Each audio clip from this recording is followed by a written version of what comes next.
Seekor siamang atau Symphalangus syndactylus yang dipelihara di sebuah rumah makan kafe di Pendukuhan Geden, Kalurahan Sidorejo, Kulon Progo, Daerah Istimewa Yogyakarta, diserahkan ke Konservasi Sumber Daya Alam atau KSDA wilayah Kulon Progo. Kera berjenis owa itu dimiliki oleh Hariban Tri Prasetyo, sang pemilik kafe. Hariban akhirnya menyerahkan peliharaan kesayangannya itu ke petugas resort KSDA wilayah Kulon Progo. Hariban mengakui bahwa siamang berjenis kelamin jantan dengan usia 5 tahun itu merupakan hewan yang dilindungi undang-undang. Itulah alasan Hariban menyerahkan siamang dengan ikhlas meski sudah ia menganggapnya sebagai keluarga sendiri. Sekarang sudah umur 5 tahun. Siamang yang benar-benar saya sadar dan saya mati itu dilindungi undang-undang. Terus dengan kesadaran saya serahkan ke BKSDA Jogja. Rio adalah nama siamang yang diberikan oleh Hariban. Hariban menceritakan, siamang peliharaannya dirawat sejak kecil dan sudah seperti anak sendiri. Perawatannya seperti diberi susu dan juga dimandikan.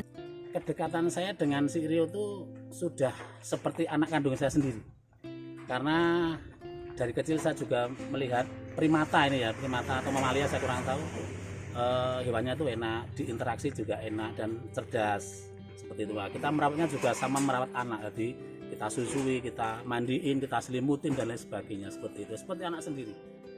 Selain dirinya yang menganggap Rio layaknya keluarga, pekerja di kafenya pun juga akrab dengan Rio. Rio kerap menggelanyut di punggung pekerja kafe, sering diajak tidur, bahkan suka dipijat. Kedekatan ini membuat para pekerja kafe menangis saat Rio dievakuasi masuk ke dalam kandang besi dan dibawa pergi. Salah satu karyawan kafe, Suprapti, mengatakan kekhawatirannya terhadap Rio saat dibawa pergi. Takutnya nanti kalau di sana kan makannya nggak sering sama kayak di sini. Kalau sini kan sering makannya. Sementara petugas resort konservasi wilayah Kulon Progo tiba pukul 9:30 waktu Indonesia Barat dan evakuasi berjalan lancar. Saat siamang diserahkan, Hariban ikut turun tangan dan dibantu beberapa pekerja kafe. Kera itu pun terlihat gelisah karena melihat ramai orang tak dikenal di sekelilingnya. Hariban mengaku terpukul dan merasa kehilangan karena ia sadar siamang merupakan hewan dilindungi dan harus ikhlas melepaskannya.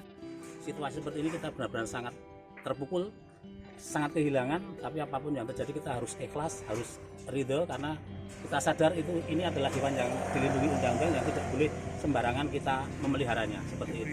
Sangat sekali ya, ini semua karyawan kafe saya pada menangis. Interaksinya seperti apa? Ya seperti anak sendiri, kita sering gendong, kita sering tidur bareng, main-main, jalan-jalan sama. Kepala RKW Kulon Progo, Purwanto, mengungkapkan siamang merupakan satwa langka yang berstatus terancam punah. Pasalnya, banyaknya penangkapan siamang untuk diperdagangkan. Purwanto berharap agar tidak ada warga yang memelihara lagi satwa dilindungi di masa depan. Sebab terdapat konsekuensi hukum ketika tertangkap petugas dan polisi.